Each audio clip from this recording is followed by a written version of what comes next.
Assalamualaikum warahmatullahi wabarakatuh. Nama saya Aldafi Muhammad Iqbal, absen 01, NIM 18411501113 dari kelas 3D D4 SKL.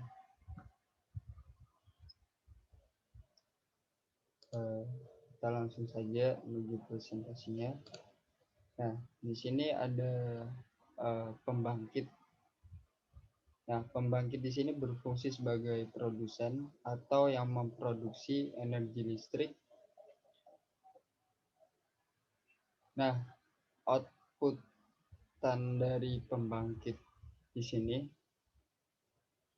ditransmisikan melalui jaringan saluran udara yang bertegangan tinggi dengan tegangan 160 kV.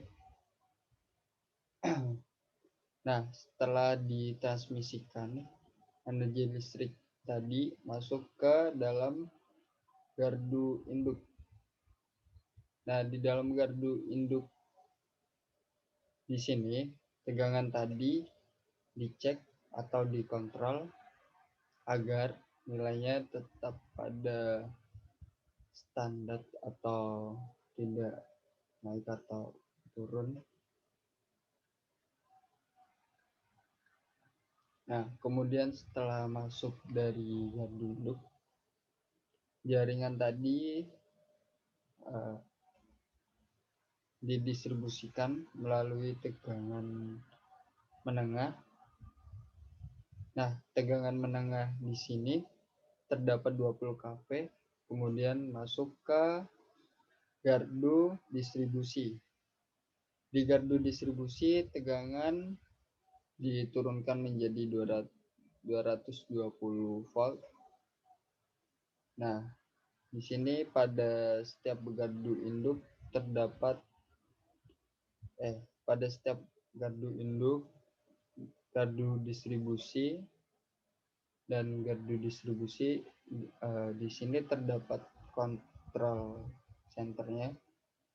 Nah, tugas dari kontrol center di sini untuk mengukur dan mengontrol arus dan tegangannya.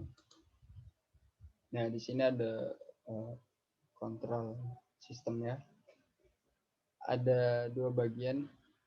Yang pertama ada operator workstation level. Yang kedua ada by control level. Nah, untuk yang operator workstation level di sini berfungsi untuk mengakses database informasi proses SCADA, histori, dan data yang berkaitan dengan software, aplikasi, pipeline, dan RTU. Untuk yang by control level, nah di sini merupakan sebuah perangkat yang berfungsi sebagai kontrol jarak jauh menggunakan port lokal dengan kendali otomatis. Nah, SCADA di sini kepanjangannya adalah Supervisory Control and Data Acquisition, yang merupakan sebuah sistem yang mengumpulkan informasi atau data-data dari lapangan dan kemudian mengirimkannya ke sebuah komputer pusat yang akan mengatur, mengolah, mengontrol data-data tersebut. Nah, untuk flowchart-nya di sini, yang pertama di sini ada equipment. Di sini ada 4 bagian. Yang pertama itu equipment. Nah, equipment di sini merupakan peralatan lapangan atau yang dimonitoring atau dikontrol oleh RTU.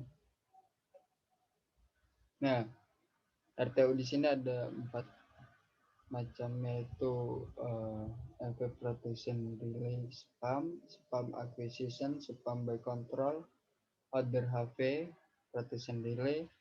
Nah, dari RTU di sini menuju atau disambungkan ke gateway. Nah, di gateway ini, dari gateway data-datanya menuju ke main server. Main server di sini ya 2 komputer yang ada di sini. Main server di sini berfungsi sebagai server yang akan memunculkan HMI dari data-data yang dikirimkan oleh RTU. Nah, di sini ada event log printer. Event log printer di sini berfungsi sebagai pencetak data-data yang berkaitan dengan aktivitas tertentu. Sebagai contoh, komponen-komponen yang sedang gangguan dan lain-lain, atau komponen yang sedang bekerja. Nah, di sini ada hard copy printer. Hard copy printer di sini berfungsi untuk mencetak data-data hasil monitoring, metering, dan juga pengontrolan. Nah, biasanya hard copy printer mencetak data seperti grafik atau angka. Nah, sini ada gateway. Gateway di sini langsung menuju dispatching center atau control centernya sendiri. Nah, flowchart ini bisa disederhanakan sebagai berikut.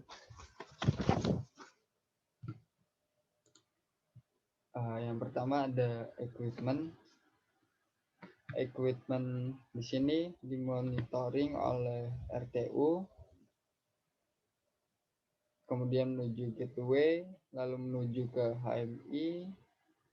Nah, di HMI memunculkan HMI pada servernya. Setelah dari HMI di sini menuju dispatcher. Nah, dispatcher di sini menuju ke master station.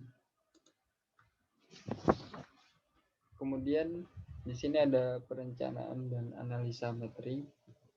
Nah, perencanaan di sini kita merencanakan apa saja komponen-komponen yang diperlukan, seperti metering alat-alat proteksi yang berguna untuk mengetahui nilai besaran yang akan terukur. Jadi kita bisa mengetahui nilai real pada jaringan. Nah, hal ini untuk mengantisipasi adanya kegagalan, kelebihan, kekurangan kekurangan power factor yang jelek dan lain-lain. Nah, untuk menganalisanya kita menggunakan metering. Kita menggunakan metering yang kita olah datanya dan dianalisa secara real supaya kita dapat menganalisa nilai tegangan, apakah tegangannya naik atau turun, dan bisa diatur juga dari dispatchernya. Kemudian banyaknya beban, power factor, dan juga harmonisanya. Nah, di sini ada alat metering. Di sini ada power meter Siemens tipe CK450. Nah, berikut fungsinya sebagai pengukur tegangan arus, daya aktif, reaktif, frekuensi, aktif dan reaktif energi, faktor daya, simetri faktor, tegangan, dan harmonis arus hingga 21 hari, distorsi harmonik total. Nah, dan ada tampilan grafis dengan pencahayaan ya, atau tampilan digitalnya, latar belakang sampai dengan 20 layar di program, dan banyak kelebihannya dari produk ini. Kemudian ini ada penempatan alat metering. Nah, penempatan alat metering terdapat pada incoming dan outgoing. Karena energi listrik masuk ke gardu induk dan didistribusi, perlu diukur berapa besarannya, perlu diukur berapa besaran tegangan, apakah sesuai standar ataukah kurang atau naik. Nah, hal ini bisa diatur oleh dispatcher. Ya, untuk yang di outgoing, tegangan atau tegangan keluaran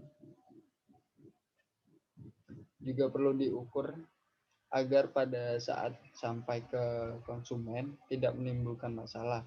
Karena jika nilai tegangannya turun atau kurang dari standar, maka akan merusak alat-alat elektronik seperti TV, kulkas, dan lain-lain.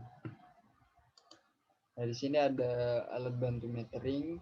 Yang pertama ada LPCT, yang kedua ada LPVT, yang ketiga ada CT, current transformator. Nah, LPCT di sini merupakan kembangan dari current transformer. Nah, bedanya LPCT berbentuk digital, sementara CT berbentuk analog. Nah, cara kerjanya di sini mengukur arus atau tegangan pada alat-alat ukur agar tidak terjadi kerusakan. Demikian presentasi dari saya. Apabila ada hal yang kurang atau kurang jelas dalam pembahasannya, saya mohon maaf. Wassalamualaikum warahmatullahi wabarakatuh.